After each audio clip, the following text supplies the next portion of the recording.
Hello friends, vibrant GS study centre में आप लोगों का स्वागत है। हम लोग जो इस समय हमारी क्लास इस संस्थान में जो चल रही है वो TGT, PGT, higher, GDC, GIC के लिए संचालित है। देखिए, हम लोग प्राचीन इतिहास का अध्ययन कर रहे हैं और प्राचीन इतिहास में हम लोग वैदिक काल के बारे में पढ़ाई कर रहे हैं। तो वैदिक साहित्य से हम लोग परिचित हुए।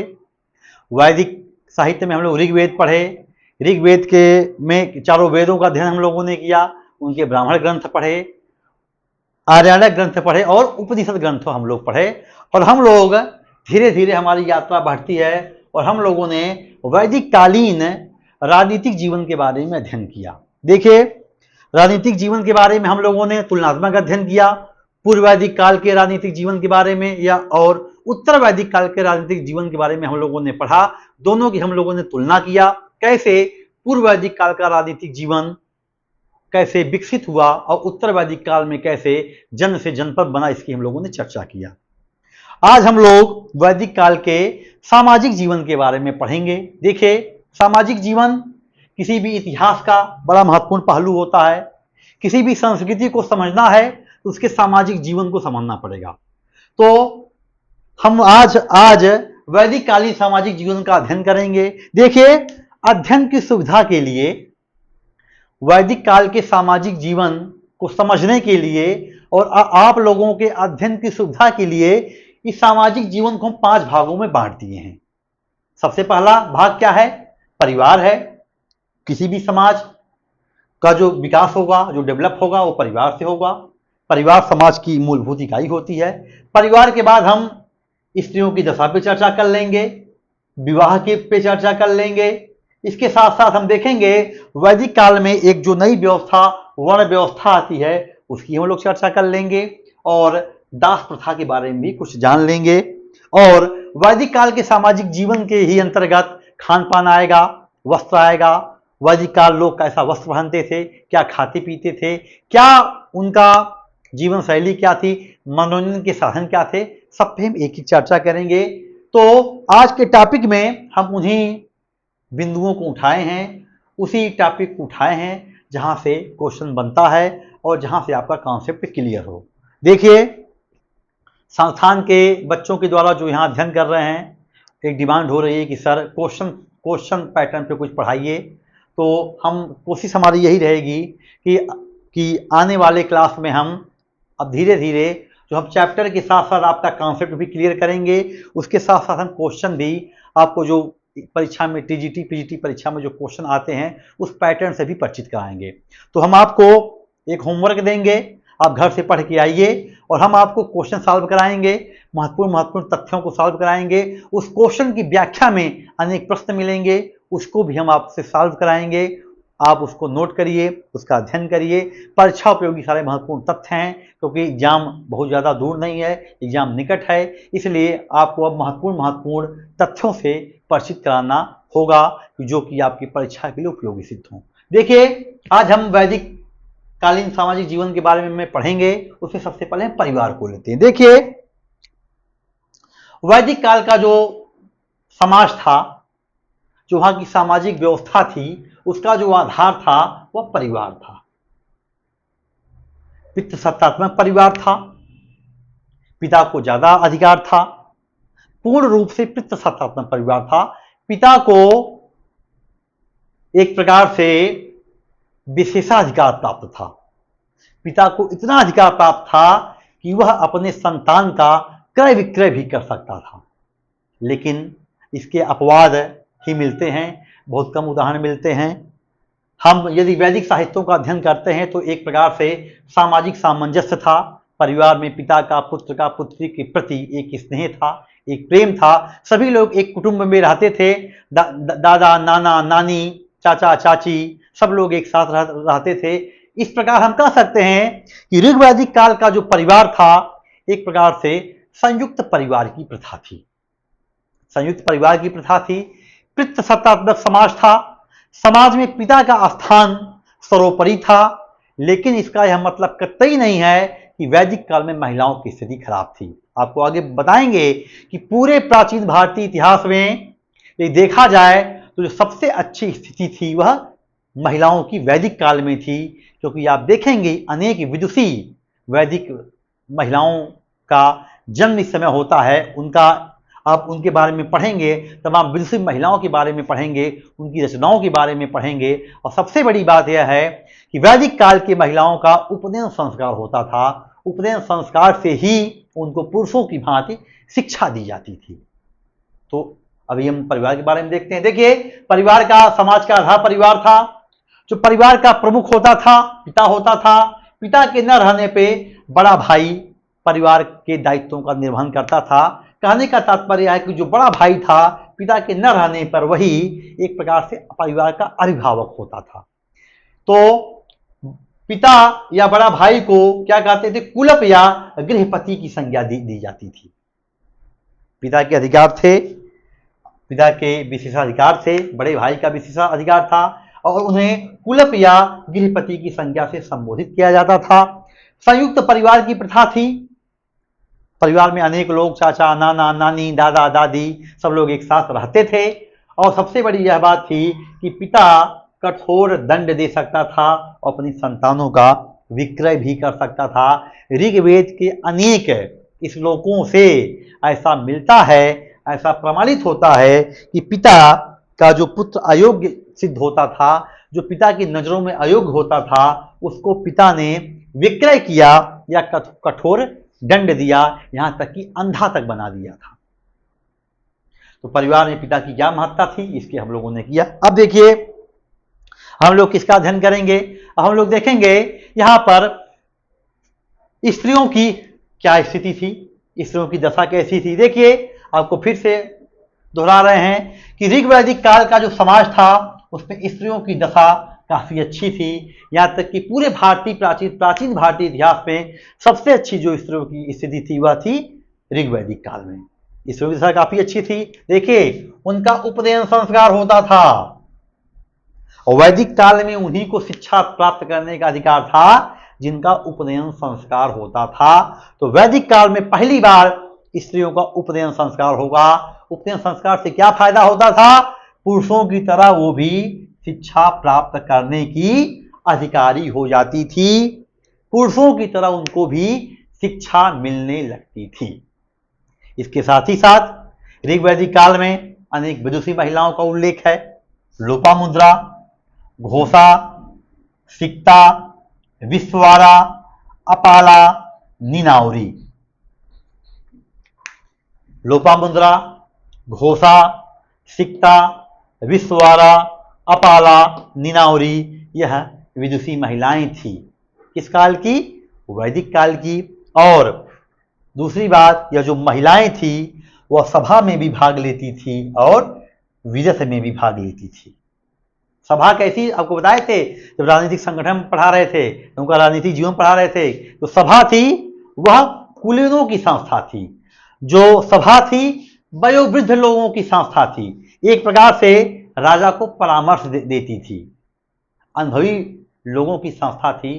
जो वृद्ध लोग थे या जो एक प्रकार से अपने क्षेत्र के जो अनुभवी लोग थे, उनकी सभा थी और राजा इनकी बात को सुनता था। सभा का उल्लेख ऋग्वेद में 8 बार हुआ है। विदथ का उल्लेख ऋग्वेद में 122 बार हुआ है। तो विदथ, देखिए, 122 बार उल्लेख होने का तात्पर्य यह है कि विदथ एक महत्वपूर्ण राजनीतिक संस्था थी।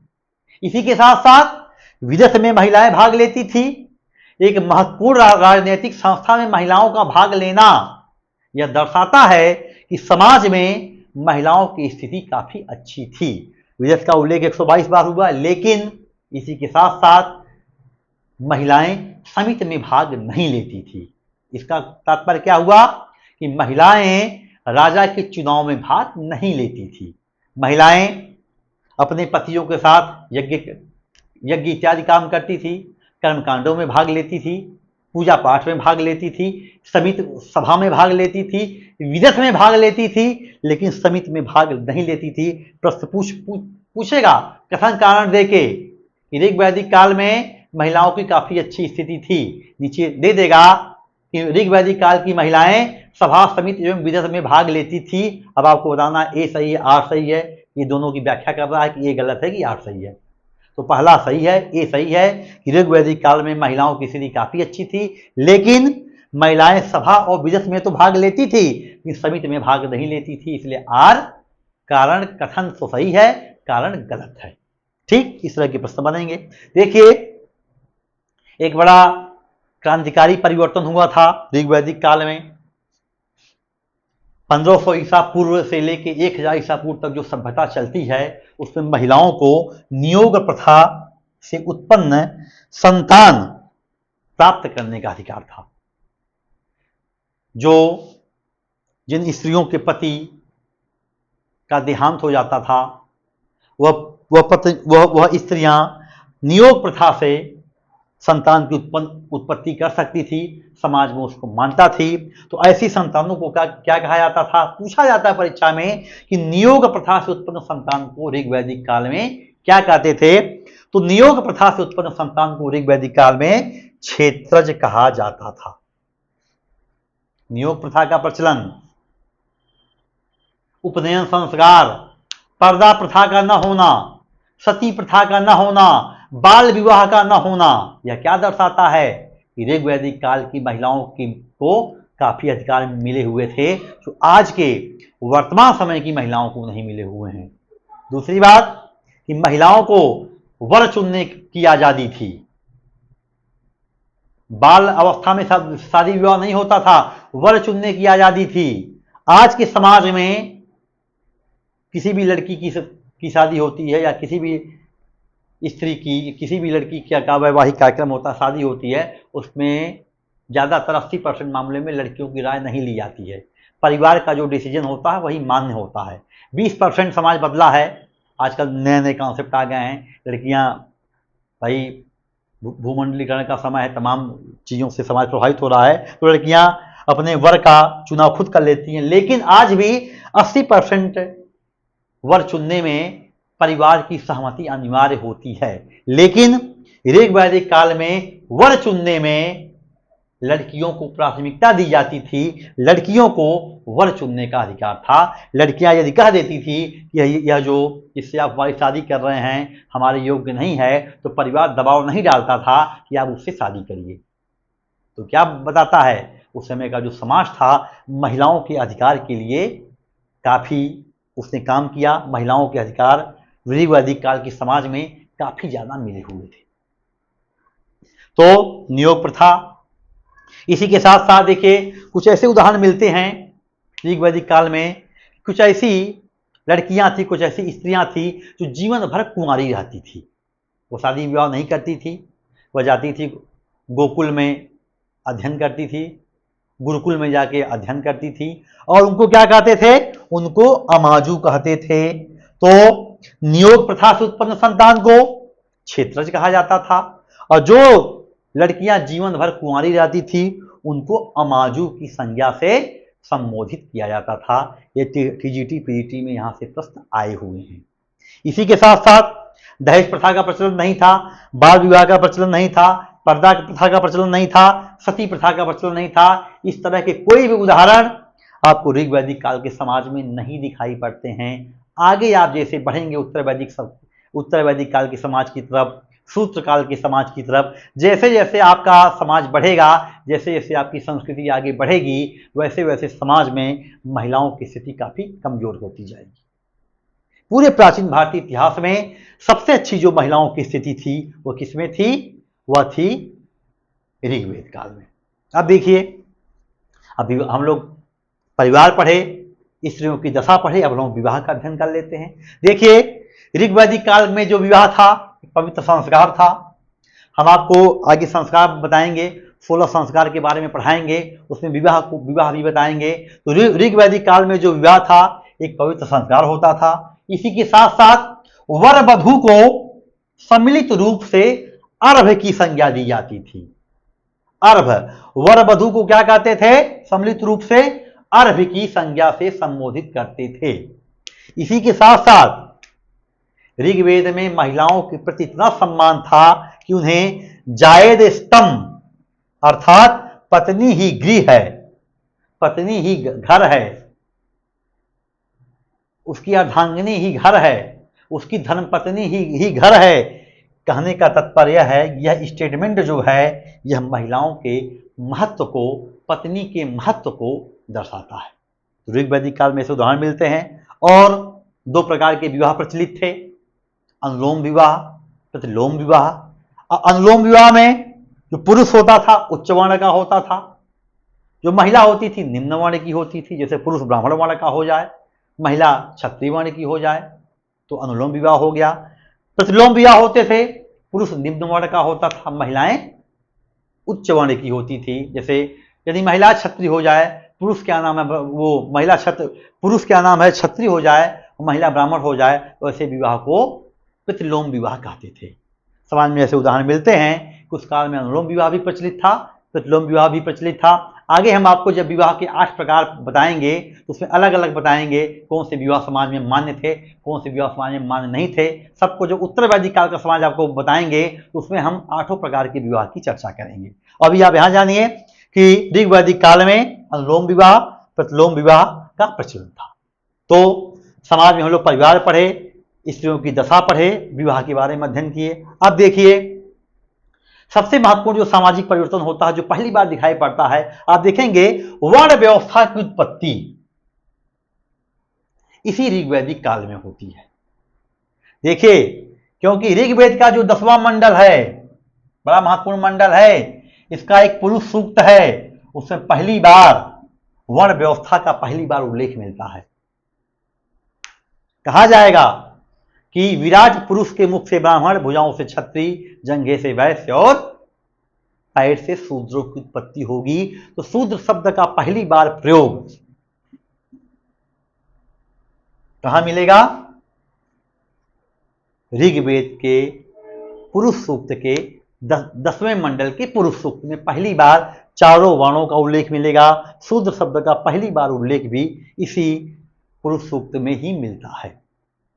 अब देखिए ऋग्वैदिक काल में क्या हुआ, वर्ण व्यवस्था की उत्पत्ति हुई। देखिए वर्ण की उत्पत्ति हुई थी, जातियों की उत्पत्ति नहीं हुई थी। जातियों का जो विकास हुआ है कब हुआ है? गुप्त काल में हुआ है।